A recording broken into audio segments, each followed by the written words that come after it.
Hello dolls and welcome back to another video. Today we're gonna take a look back at the year 1965. What an incredible year for fashion, music. I feel like we're starting to come into those times where the 1960s really took on the kind of fashion that is very emblematic for the time now. All the mini skirts, all the wonderful space age fabrics and all of that. It's also the biggest years of the Beatles and I'm so truly excited to talk about this year with you today. As always, I am mainly focusing on Great Britain and the US, but also talking a little bit about French fashion today, as well as what was happening all over the world in general. Make sure to subscribe to not miss all the years that are going to come, and also make sure to watch back all the videos that I already released. I'm covering every single year from 1960 to 1979, talking about the fashion, the music, the film, the art, a little bit about what happened, the economics, and basically everything you need to know to kind of understand how the swinging 60s and the groovy 70s got their reputation. So grab yourself a cup of tea, get comfortable, and let me take you back to the year 1965. Welcome to the year 1965, a year of transformation, turbulence, and cultural revolution. The mid-60s saw the world on the cusp of profound change, with youth culture stepping boldly into the spotlight. It was a time of defiance and creativity, where traditional values were challenged, and the winds of progress swept through politics, music, fashion, and art. This year marked a turning point as the defining themes of the decade began to take full shape. In the United States, the civil rights movement reached new heights with landmark events like the Selma to Montgomery marches and the passage of the Voting Rights Act. Across the Atlantic, London was buzzing with the energy of the mod scene, making it a global hub of youth-driven fashion and music. At the same time, the escalating Vietnam War ignited early protests, planting the seeds for the massive anti-war movement that would dominate the late 1960s. Culturally, 1965 was a year of experimentation and boundary pushing. The Beatles and Bob Dylan transformed music with groundbreaking albums, while the rise of the miniskirt redefined style for a new generation. On screen, films like The Sound of Music captivated audiences, while others explored darker, more daring themes. From civil rights victories to cultural milestones, 1965 was a year that reflected the era's energy, contradictions, and unstoppable momentum toward change. As always, let's start with history first. Politically, 1965 was a landmark year for the civil rights movement. In the US, the Voting Rights Act was signed into law by President Lyndon B. Johnson, outlawing discriminatory practices that had long suppressed African American voters. Earlier that year, the Selma to Montgomery marches captured global attention, with peaceful protesters facing violent opposition on the Edmund Pettus Bridge in an event remembered as Bloody Sunday. These marches, led by Martin Luther King Jr. and others, became a pivotal moment in the fight for racial equality. Globally, the Vietnam War escalated dramatically. The US sent thousands of troops to Vietnam and anti-war sentiment began to grow, especially among the younger generation. Protests and teach-in on college campuses signaled the rising wave of dissent that would dominate the later years of the decade. Economically, 1965 was a year of prosperity for many, but inequalities persisted. In the US, the average income was about $6,450, and as always, I would like to draw out the price development in the United States by comparing the same three things: a new house, a movie ticket, and a loaf of bread. In 1965, a movie ticket cost around $1, a loaf of bread was somewhere around 25 cents, and new homes averaged at around $70,000. The year 1965 was a turning point in fashion, marked by bold trends, iconic designers, and cultural shifts that shaped the style landscape. This year saw the rise of the miniskirt, propelled by none other than Mary Quant and her pioneering designs in London. Rising hemlines became a symbol of freedom and rebellion, reflecting the youth energy of the swinging 60s. The miniskirt exploded globally, representing modern femininity and empowerment. Alongside this, mod fashion reached its peak with geometric patterns, bold monochrome looks, and vibrant colors defining the era. Shift dresses, often paired with textured stockings and knee-high go-go boots, became essentials for young women, epitomizing the mod style's playful yet sophisticated aesthetic. The space age influences also came to the forefront after being premiered just like the miniskirt 1 year earlier. And designers like André Courrèges and Pierre Cardin were pushing futuristic styles into the mainstream.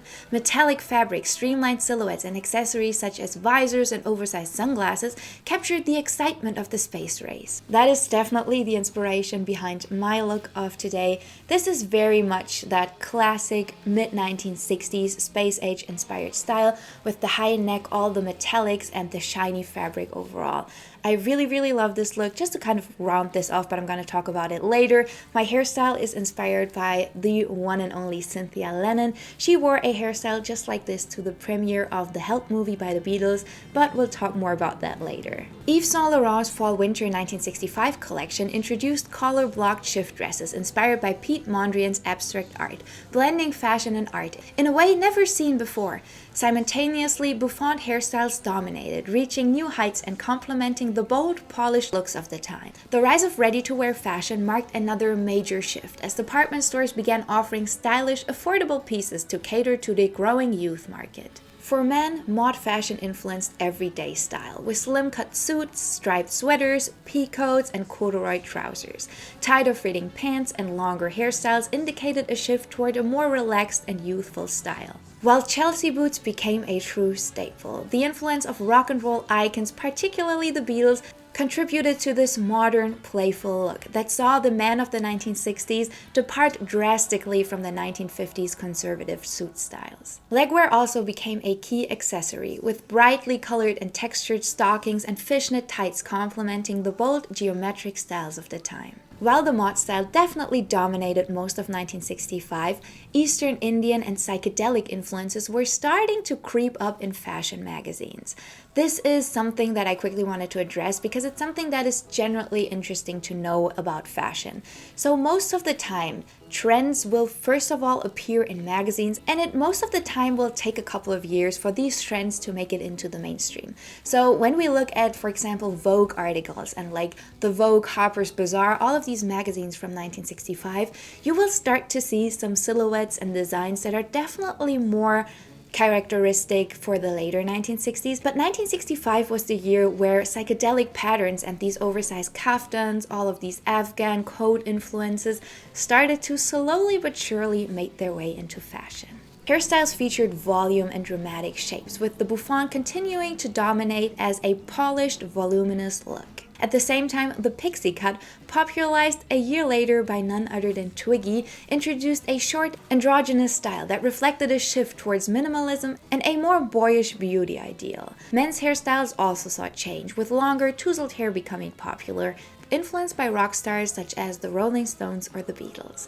Makeup in 1965 was defined by dramatic eyes and pale lips. Eyeliner, winged cat-eye shapes, and false eyelashes were key elements on the mod look, emphasizing bold eyes. Yet the popular lower Twiggy lashes were still a nod away. Meanwhile, lips were kept subtle with mostly nude or light pinks, complementing the strong focus on the eye makeup.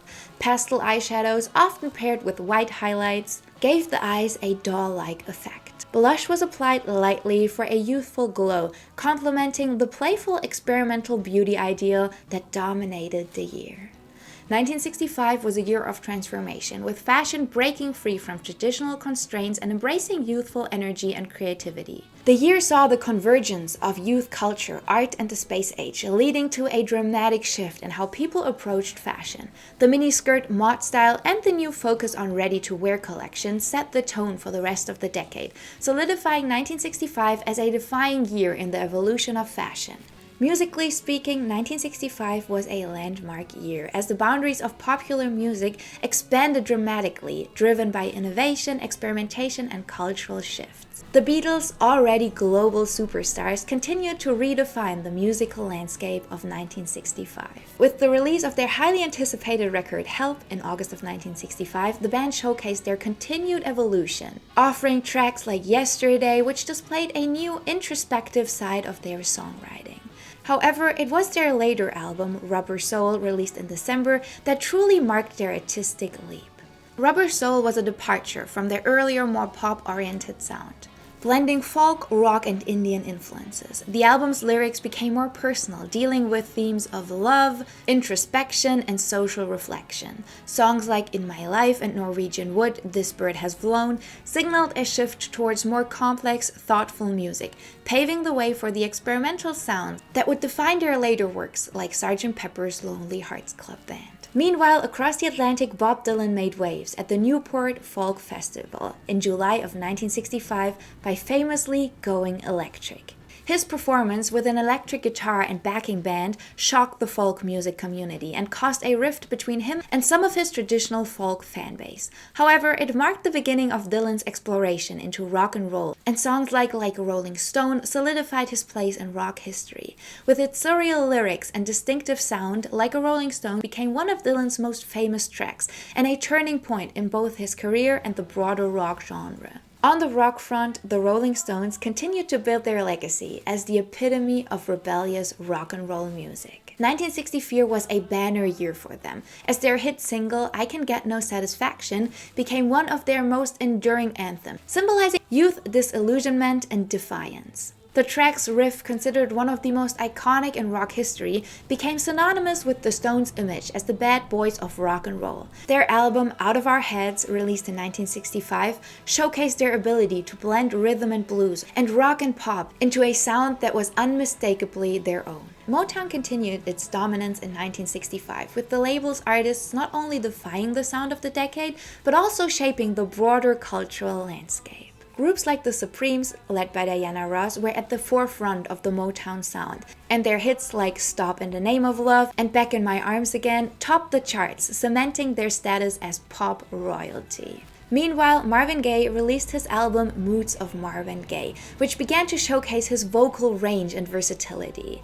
His hit single, I Heard It Through the Grapevine, released in 1965, would later become one of the most defying songs of the era. The Temptations also continued their meteoric rise to fame, with their smooth harmonies and charismatic performances, shaping the sound of soul and R&B. The success of Motown artists was pivotal, not only in music, but also in breaking down racial barriers, as their widespread appeal helped introduce Black artists to mainstream audiences. Overall, 1965 was a year that saw music evolve in profound ways. The Beatles pushed boundaries with their evolving sound, Bob Dylan reshaped the folk and rock landscapes, the Rolling Stones embodied youthful rebellion, and Motown continued to redefine popular music. It was a year of crossover between genres, where the lines between folk, rock, soul, and pop began to blur, creating a soundscape that would shape the course of music for decades to come. Film of 1965 was characterized by a blend of escapism and introspection, reflecting the dynamic social and cultural shifts of the mid-1960s.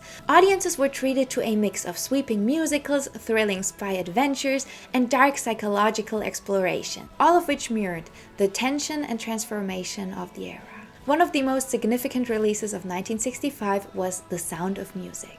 Directed by Robert Wise, this musical became a cultural touchstone, captivating audiences with its heartwarming story of a governess, played by Julie Andrews, who brings joy to a widowed naval captain's children in the breathtaking Austrian Alps. The film's songs, including Do Re Mi and My Favorite Things, became instantly iconic, and the film itself became one of the highest-grossing films of all time. The Sound of Music was not only a commercial success, but also a symbol of the era's yearning for comfort, hope, and nostalgia, offering audiences an escape from the increasingly complex and turbulent world around them. Meanwhile, the spy genre was at its peak, and James Bond continued to captivate audiences with the release of Thunderball in 1965. Sean Connery returned as the suave, indomitable British secret agent, this time tasked with preventing a terrorist group from detonating nuclear bombs. With its action-packed plot, exotic locations, and iconic characters, Thunderball solidified Bond's place in popular culture, further cementing his status as the archetype of the modern action hero. The Bond films of the early 1960s, particularly Thunderball, played a major role in shaping the spy craze that dominated films, influencing everything from spy thrillers to action-adventure franchises. On the other side of the cinematic spectrum, European cinema in 1965 embraced darker, more complex narratives, with directors like Roman Polanski pushing boundaries in psychological horror. Repulsion, released in 1965, was a disturbing and haunting film about a young woman, played by Catherine Deneuve, who descends into madness while isolated in her apartment. Polanski's expert handling of tension, isolation, and mental unraveling set a new standard for psychological horror and became a cornerstone of the genre.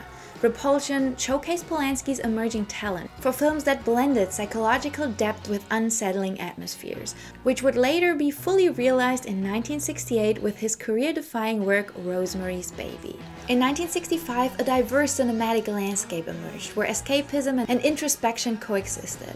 While some films catered to a growing appetite for grand spectacle and entertainment, others reflected a shifting cultural mood, focusing on complex human emotions and darker, more nuanced storytelling. This blend of lighthearted escapism and intense psychological drama mirrored the broader societal shifts of the 1960s, with filmmakers experimenting with new genres and techniques to explore the rapidly changing world. As the decade progressed, film would increasingly serve as both a mirror and a window to the turbulent, transformative times.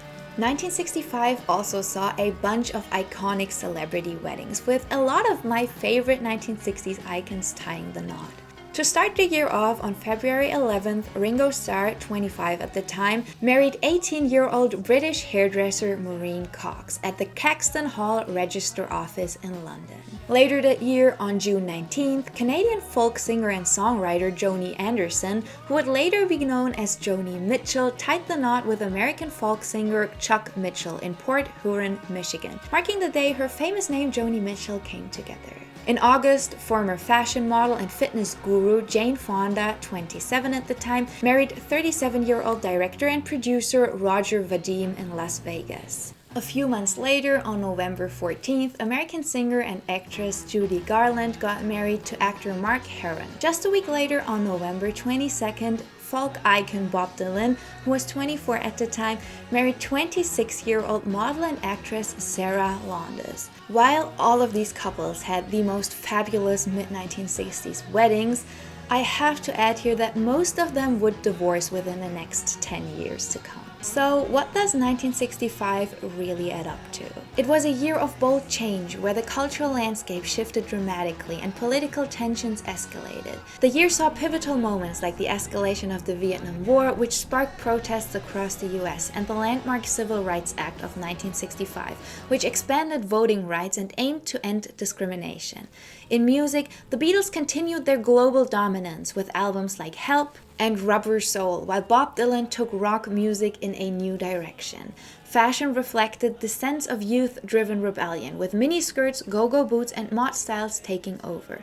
Films like The Sound of Music captivated audiences with their escapism, while darker, more introspective movies began to make their mark. 1965 wasn't just a year of progress, it was a year that reshaped culture and politics, setting the stage for the radical transformation of the rest of the decade. Come back tomorrow when we'll dive into 1966, the year that brought the Beatles' last concert, more and more women joining the workforce, and Twiggy burst onto the scene as the face of the decade. So that is it for today's video. That is it for 1965. I truly hope you enjoyed it. But of course, this video wouldn't be completed without me trying my advent calendar tea of the day. This one has fennel, sweet cumin, and caraway, and I'm really excited to try it. When I smell it, I can almost only smell the caraway. It's so overpowering, but when I taste it, I definitely get the other components. I like it. The only thing is that this is like a very basic tea. This is a classic mix, something that I actually often drink when I'm a little sick. This is definitely not the kind of tea I would choose if I had my full drawer with tea stocked, but it's fine. It's okay. I like it, and the Santa mug makes me happy. But yeah, that is it for 1965. I cannot believe that we're already making our way towards the late 1960s, but don't you worry, we still have some mod madness coming. I'm so excited for the year 1966. Such an interesting year in fashion, music, and art, and I cannot wait for you to watch that video. If you enjoyed the video, I would love you to give it a thumbs up and maybe even share it with a friend. It supports me, it supports the channel, and it would truly mean the world. Also, as always, I know that I haven't covered every aspect of fashion, makeup, film, music. There was so much more. It was a full year. Obviously, a lot more happened than what I was able to fit into this video. So if there's anything that you felt like was a really important part of the year, make sure to leave it in a comment down below for me and others to read and learn. I love when we get in contact, when we talk about the time. It's something that I really enjoy greatly happening under my videos. I hope you have a beautiful day. Go out, enjoy the sunshine and hopefully the snow. Take yourself some time to focus on you and your mental health today, and I will catch you in the next video when we talk all about the year 1966. Bye, dolls!